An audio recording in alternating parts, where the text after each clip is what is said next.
à tous et à toutes, je suis enchantée, ravie de vous retrouver aujourd'hui pour une de mes vidéos préférées. J'adore vous tourner les bilans lecture.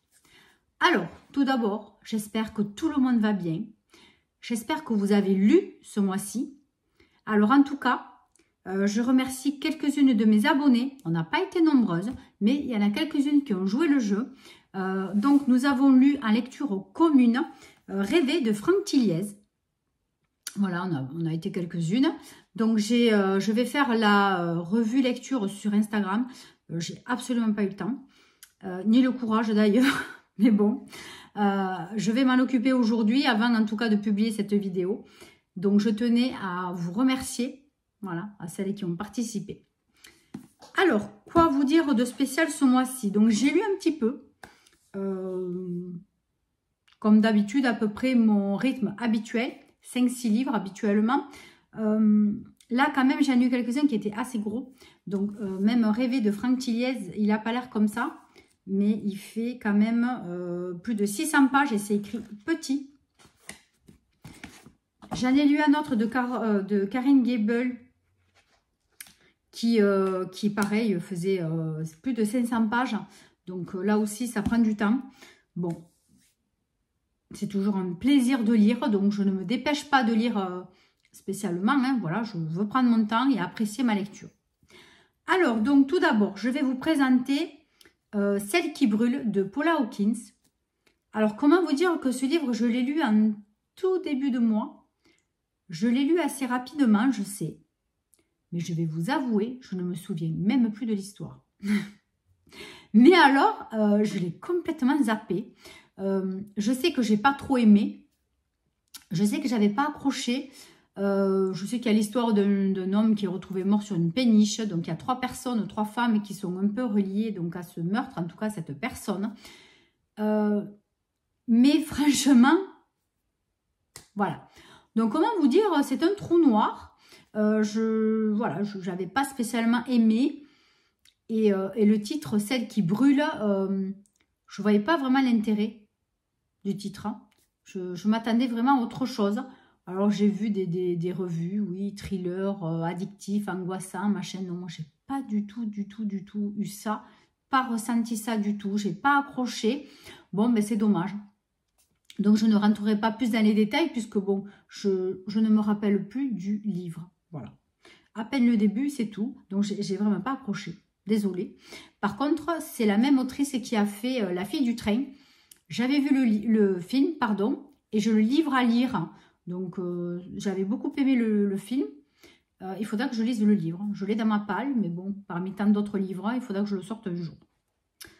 Ensuite, ce mois-ci, je n'ai pas du tout eu de service presse parce que j'en avais eu trop les fois d'avant et je n'arrivais pas à avancer sur ma palle. Donc là, je n'en ai pas pris, j'en ai pris un. Donc pour ce mois-ci, par contre, je vous en parlerai le mois prochain. J'ai lu La Catabase de Jack Jacoli. Alors, j'ai connu cet auteur par Instagram. Voilà, tout simplement, je ne connaissais absolument pas cet auteur. En fait, c'est un homme qui travaille pour la police belge, si je ne me trompe pas, et qui est enquêteur, hein, voilà, policier, et qui a décidé, non mais, voilà, de faire des livres et de raconter un petit peu. Bon, évidemment, c'est un peu plus étoffé. Et voilà, c'est pas vraiment, tout n'est pas vrai dans son livre, évidemment, puisque bon, sinon, ça serait une biographie. Et voilà, donc il fait beaucoup de thrillers. Voilà, policier thriller. Donc, j'ai pris La Catabase parce que, bon, voilà, je voulais commencer par, je crois que c'est bien son premier, si je ne me trompe pas, il me semblait que c'est son premier livre. Et alors là, j'ai adoré. Adoré. Alors, il me fait penser fortement à un livre que j'ai lu récemment. Je n'arrive pas à trouver lequel. Donc, il va falloir que je refeuillette mon livre où je note tous mes bouquins, tous les bouquins que j'ai lus, et voir s'il y a le titre qui me vient à l'esprit. Alors, donc, La Catabase, ça va parler donc un jour, un promeneur retrouve dans le canal un corps de femme totalement mutilé. Donc à partir de là, évidemment, l'enquête se passe. Et donc en second plan, on a comme... comment vous expliquer? Ça fait comme un film. Et enfin, ça, voilà, on vous le raconte. Donc, ça fait comme un film. Et on voit quelqu'un avec un masque. On voit une table dans une pièce, une table d'opération. Et c'est quelqu'un qui est masqué et qui a des outils dans ses mains. Qui dit, voilà, j'ai bien reçu vos paiements. La séance va commencer. C'est une chambre rouge en fait. Mais j'ai lu un livre, hein, comme ça, je vous le mettrai, je vais le trouver le KSC. Je crois que c'est un livre de Karine Gebel. Mais ça, c'est tiré de faits réels apparemment, d'après ce que j'ai cru comprendre. Donc en fait, c'est les chambres rouges. En fait, il y a des gens qui payent, évidemment très très cher, pour pouvoir visionner un meurtre en direct. Donc en fait, des femmes, bon là c'est une femme en l'occurrence qui est enlevée et elle est attachée donc sur une table et on va lui faire subir des tortures parce que c'est de la torture. Mais à la fin, de toute façon, on la tue. Et donc c'est fait, c'est atroce franchement. Là encore dans ce livre, c'est moins, il y a un passage qui est ultra dur, franchement, il faut s'accrocher. Mais dans le précédent livre que j'avais lu, qui me fait penser à celui-ci, c'était un peu plus décrit, donc c'était encore plus dur. Mais là, il n'y a qu'un vrai passage qui est vraiment dégueulasse. Vraiment, c'est ce qu'il fait à la femme, mais c'est horrible, horrible, horrible. Bon, heureusement, ça ne dure pas longtemps. Donc, en fait, voilà, il y a une personne qui pourra dire, bon, mais voilà, je veux que vous lui fassiez ça. L'autre, il va dire, ben moi, je veux ça. Voilà, et puis bon, de fil en aiguille, de toute façon, la femme, elle va mourir, quoi. Voilà. De ce qu'ils lui font, elle décède. Donc après, ben, évidemment, il se débarrasse du corps. Et voilà, au bout de quelques temps, une autre séance arrive dans un endroit caché, etc. Donc, c'est que par un ordinateur, des codes. Bon, voilà, c'est très spécial. Donc, voilà. Donc, l'histoire, ça se passe comme ça. Et c'est la maman, donc, une mère au foyer, donc, qui est enlevée. Et donc, qui est trouvée, voilà, dans un canal. Donc, voilà, on va suivre, donc, le père. On va suivre l'enquête, voilà aussi. Ça va être de fil en aiguille, mais c'est super bien fait, super bien décrit. On ne s'ennuie pas. La lecture est fluide. Moi, je l'ai dévoré. Je crois que je l'ai lu en 2-3 jours. Je l'ai adoré. Donc, du coup, j'ai très, très envie de continuer à lire tous les livres de Jack Jaccoli parce que vraiment, il a un style très bien. Voilà, j'adore ce style. Franchement, j'ai bien aimé. Bon, après, je verrai avec les suivants. Mais franchement, j'ai adoré. Donc, si vous aimez les thrillers assez percutants, vous pouvez y aller. Voilà, parce qu'en plus, la fin aussi, voilà, il y a des flics qui essayent de suivre, qui suivent bien les traces. Enfin, bon, il faut un travail de fou, de recherche. C'est super. Franchement, c'est super. Ensuite, j'ai lu La maison au milieu de la mer céruléenne. Donc, ça n'a absolument rien à voir, mais rien à voir. C'est un livre magnifique. Mais qu'est-ce que je suis contente d'avoir lu ce livre.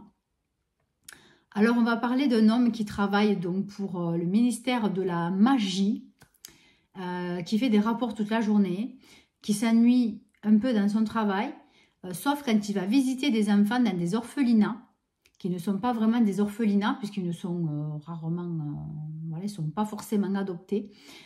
C'est des centres, en fait, où sont surveillés et puis ben, éduqués, hein, des enfants qui ont des pouvoirs magiques et qui peuvent être dangereux pour les autres. Donc, un jour, il est envoyé en mission dans un endroit, donc, au bord de la mer céruléenne. Et c'est un centre qui est niveau 10, quoi. C'est pas niveau 10, mais bon, c'est un des plus dangereux. Là où il y a tous les enfants les plus dangereux sur Terre. Voilà. Donc lui, il flippe un peu, hein, parce qu'il ne sait pas du tout dans quoi il est jeté. Parce qu'il est jeté, on ne lui explique pas quels sont les problèmes de ses enfants, leurs pouvoirs, qui s'occupe d'eux. Où il dort, enfin, il ne sait rien. Il est envoyé là carrément à l'aveugle. Donc, il prend son chat. En plus, il vit tout seul, il a une vie un petit peu morose. Il est célibataire. Hein. Et puis, il est un petit peu dans le doute sur sa vie sexuelle. Il sait pas trop... Il pense qu'il est homosexuel, mais voilà, il est un peu... Voilà, il sait pas trop encore. Il se cherche un petit peu. Et c'est un brave gars. C'est un brave gars qui fait bien son boulot. Voilà. Donc, il claque tout, il jette tout, il s'en va, il prend son chat, ses valises, il s'en va. Et puis voilà, il est accueilli à la gare par une dame qui, elle, est une fée, je ne sais plus comment ça s'appelle, qui est une fée, c'est spécial, qui a aussi des pouvoirs au niveau des plantes, des arbres, tout ça. Mais c'est très, très beau, vous verrez, c'est tellement beau, tellement bien décrit, c'est beau, tout simplement. Et voilà, et puis il arrive, donc, c'est elle qui l'amène donc dans ce centre. Et voilà, il va découvrir tous les enfants, il va découvrir le directeur, il va découvrir un petit peu plus donc cette fée et l'organisation qu'ils ont, comment sont les enfants, les connaître les uns après les autres, s'adapter. Voilà, donc il a 1 mois pour faire un rapport détaillé, mais il doit en faire un quand même toutes les semaines pour dire voilà ce qu'il fait et comment ça se passe. Et voilà, doit enquêter un petit peu sur le fonctionnement de cet orphelinat. Mais son séjour ne va pas du tout se passer comme il l'aurait prévu. Et c'est beau. C'est beau, mais vraiment, je me suis régalée de lire ce livre tellement il était beau. Donc, voilà, je peux pas vous dire plus parce que je ne veux pas vous spoiler parce que vraiment, il faut le lire. Il faut le lire, ça se lit tellement vite et tellement bien, tellement facilement. Et puis, on s'attache à ce personnage, à cet inspecteur de la magie. On s'attache à tous les enfants parce que tous les enfants sont beaux. Même s'ils ont des problèmes, même s'ils ont des handicaps, les enfants sont beaux. Hein, ils sont indépendants de ce qui peut se passer autour. Voilà, ce sont des enfants. Voilà. Et j'ai adoré. Belle leçon de vie. Et je peux que vous inviter à lire ce livre. Il est magnifique.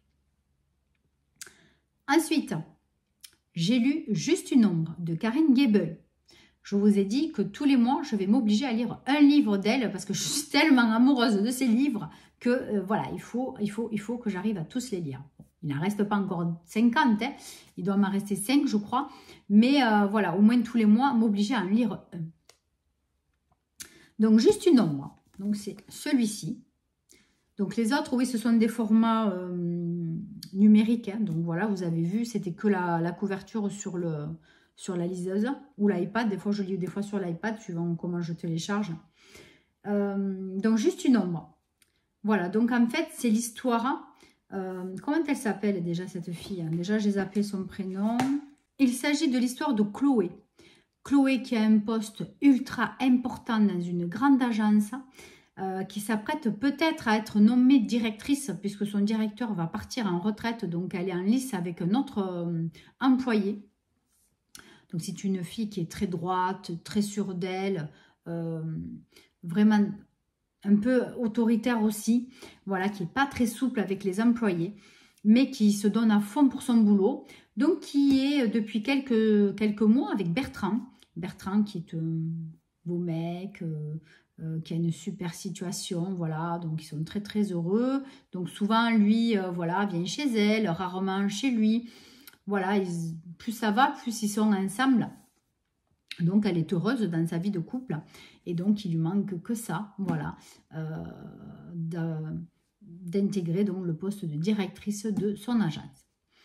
Un soir, donc après une petite sortie en soirée, elle rentre seule et dans la rue, elle se sent épiée. Donc, plus ça va, plus elle se retourne, elle marche vite. Et puis, elle voit de loin un homme avec une capuche sur la tête, habillé en noir. Voilà, donc il est loin, donc elle ne voit pas le visage. Et donc, bon, mais forcément, mais, comme tout le monde, hein, voilà, elle a eu peur, donc elle part en courant. Elle court. Évidemment, sa voiture est garée à Pétaouchnok, comme on dit. Et puis petit à petit, mais il la rattrape et il arrive à la coincer au niveau de sa voiture.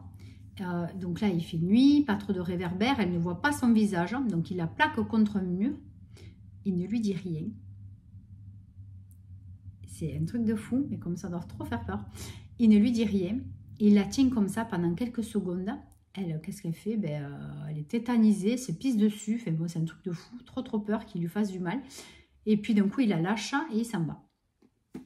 Donc elle n'a toujours pas vu son visage. Bon, du coup, elle rentre vite dans sa voiture, elle s'enferme et puis elle part à fond. Elle part à fond, elle rentre chez elle. Bon, puis elle se dit, écoute, je vais me coucher. Enfin, voilà, bon, il m'a rien fait, je peux pas porter plainte. Bon, les journées se passent. Et puis, petit à petit, elle se sent, même chez elle, elle se sent épiée. Elle se sent pas tranquille, elle se sent mal à l'aise. Elle a l'impression qu'à des endroits, on lui change les choses de place. Une fois, elle n'avait pas fait les courses, elle revient, il y avait des courses. Bon, et c'est une personne donc qui a des problèmes de santé cardiaque et qui prend des médicaments.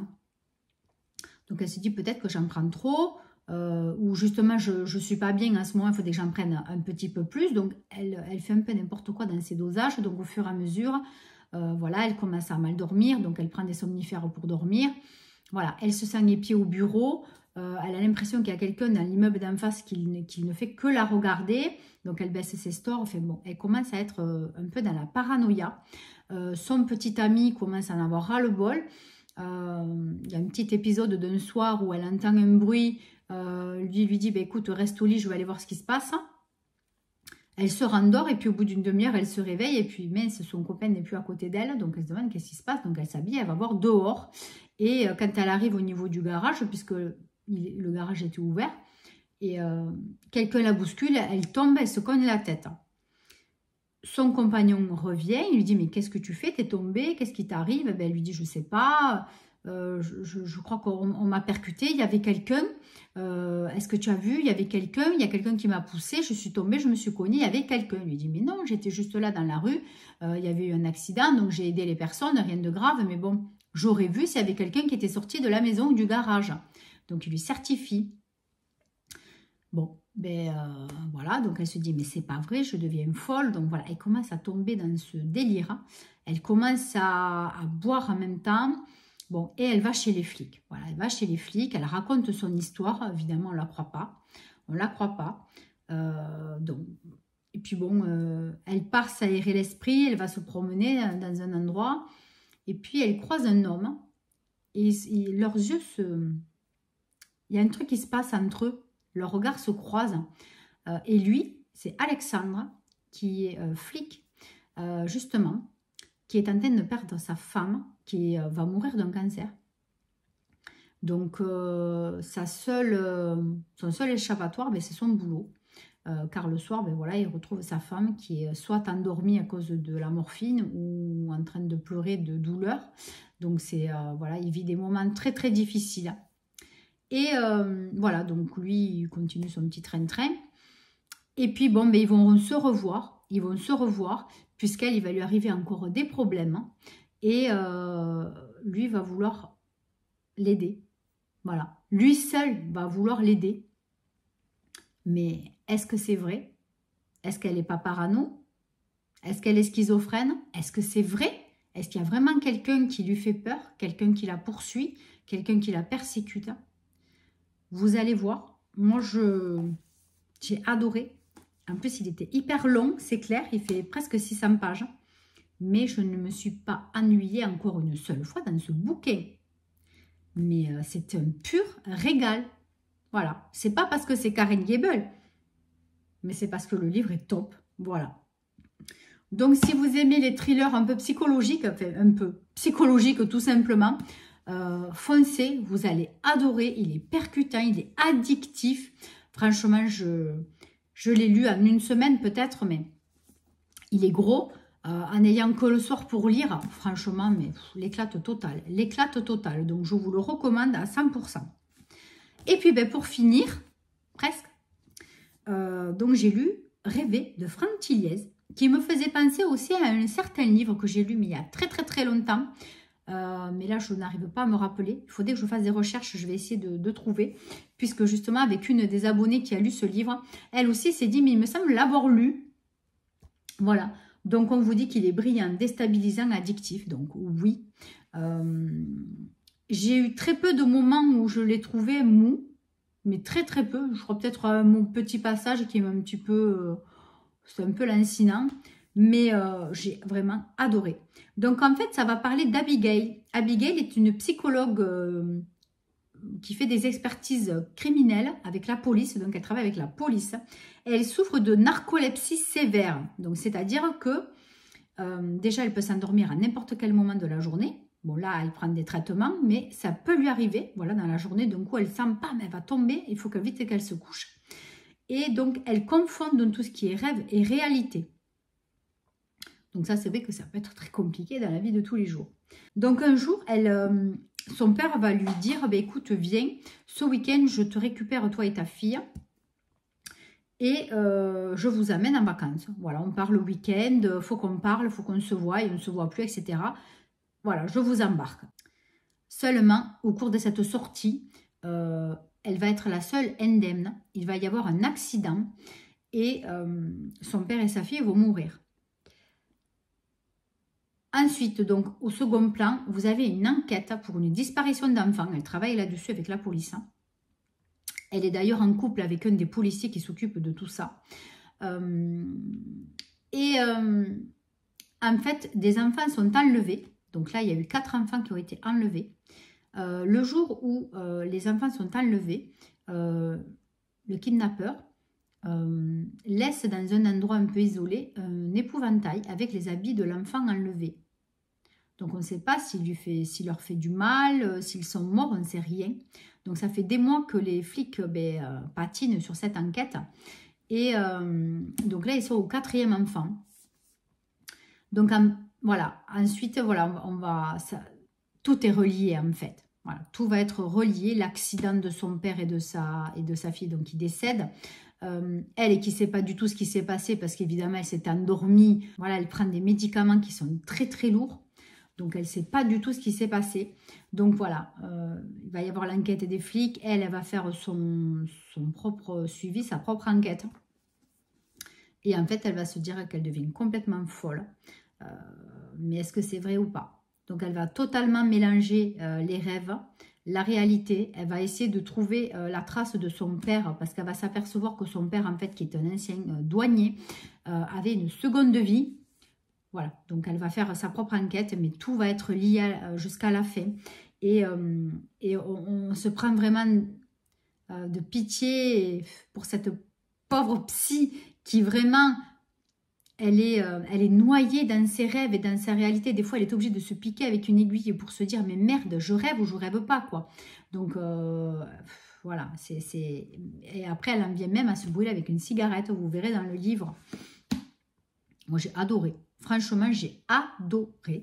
Et pour vous dire, ouais, il y a peut-être eu un léger passage à un moment donné qui était un petit peu mou, mais ça a dû durer sur 3-4 pages, vraiment, rien du tout sur le pavé qui est là, hein, franchement. Hein. Donc, voilà, moi, je ne vous en dis pas plus parce qu'il vous faut le lire absolument aussi, il est génial. Donc, c'est plus thriller, ouais, psychologique. Ouais, c'est plus thriller psychologique. Après, c'est pas dégueulasse, on parle pas du sang, il n'y a pas de meurtre. Voilà, il y a rien de dégoûtant. Mais c'est déstabilisant, oui, en effet, parce qu'il dit bien déstabilisant, tout à fait. Parce que si ça peut arriver des trucs pareils, mais c'est la folie. Voilà donc pour les livres physiques que j'ai lus. J'ai commencé à lire un livre audio sur YouTube. J'ai trouvé un livre audio qui m'intéressait. C'était Les 9 dragons de Michael Connelly. Seulement, je n'ai pas eu le temps de le terminer. Du jour au lendemain, introuvable sur YouTube. J'ai rien compris. Alors, je pense que la personne qui l'avait mis en ligne, elle l'a coupé, elle l'a arrêté. Mais bon, je suis dégoûtée, je n'ai pas pu finir. Donc, du coup, j'ai réussi à le retrouver, mais en livre à lire, numérique, gratuit en plus sur une des applis.